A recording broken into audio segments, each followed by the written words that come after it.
नमस्कार दर्शकों, अब हमारे सामने उपस्थित है महेंद्र सिंह राठी जी, जो दहेज प्रथा जैसी कुप्रथाओं को समाज में बिल्कुल हटाने का काम कर रहे हैं। नमस्कार सर।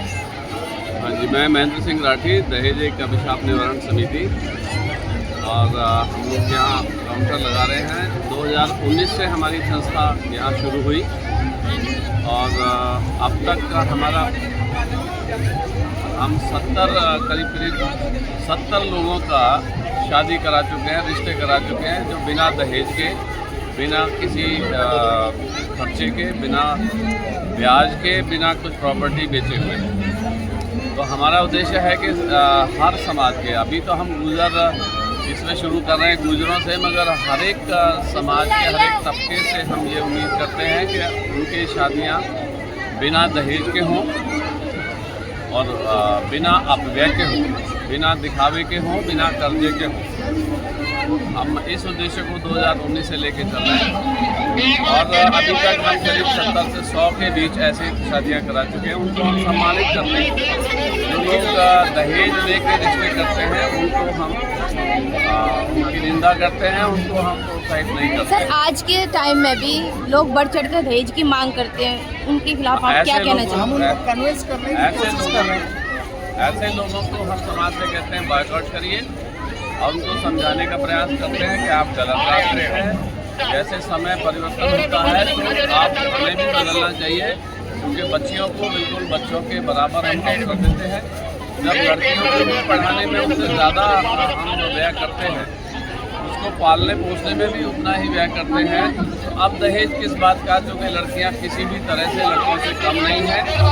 दूसरा, जो अभी इसकी एक और बुराई आ रही है, कुरीति आ रही है कि आज देश की जनगणना में पुरुषों के 1000 पुरुषों के मुकाबले 850 महिलाएं हैं।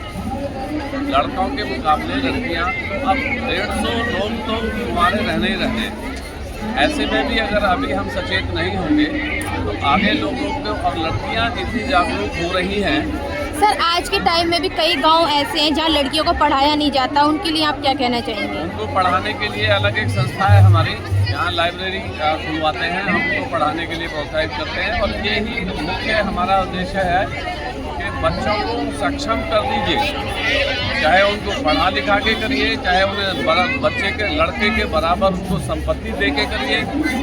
बच्चियाँ हमारी उतनी ही सक्षम होनी चाहिए जितना उनका बेटा सक्षम होता है। और हम अगर अपनी बेटी को संपत्ति देते हैं, दहेज में नहीं, उसका हिस्सा देते हैं, तो हम उसे हिस्सा देना नहीं कहते, ये उसका अधिकार है। क्योंकि हम अपने बेटे को हिस्सा दे रहे हैं, ये कभी नहीं कहते। तो फिर बेटी को अगर हिस्सा दे रहे हैं तो ये क्यों कहते हैं कि हमने बेटी को हिस्सा दे दिया? आसान थोड़ी किया। तो अभी तक हम लोग काफ़ी प्रचारित कर चुके हैं और समाज में जागरूकता भी आई है। यहाँ के जो चेयरमैन हैं, Gurjar art and culture trust के चेयरमैन विदुड़ी साहब, उन्होंने भी हमसे प्रेरित होकर जो ये सब कराते हैं, गुर्जर महोत्सव को जो कराते हैं, उसके जो चेयरमैन हैं Gurjar art and culture trust के, उन्होंने अपने बेटे की शादी बिना दहेज के की। हमने उनको जाके सम्मानित किया।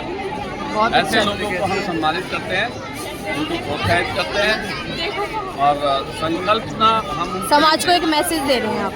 हाँ, समाज को ये मैसेज जाता है कि जब वो उनके, और ये इसमें एक बड़ी बात ये है कि अगर वो दहेज बिना लिए शादी करता है तो कम से कम लड़की वाला, अगर कोई विवाद होता भी है तलाक वाला, तो ये आरोप नहीं लगाएगा कि ये दहेज मांग रहा है। इसमें हम एक जो पहल करना चाहते हैं, वो ये पहल सबसे बड़ी एक तो लड़के वाले इस चीज़ को अडॉप्ट करें कि भाई वो बिना दहेज के शादी करें। तो ये लड़के वाले जागरूक बने, लड़के वाले जागरूक बने। लड़के वाले तो बिल्कुल जागरूक हो ही, मगर लड़की वाले का भी ये दायित्व बनता है कि वो जब दहेज देगा ही नहीं तो उससे लेगा, तो हमें देना ही नहीं, ना देना है ना लेना है। धन्यवाद सर। ठीक है।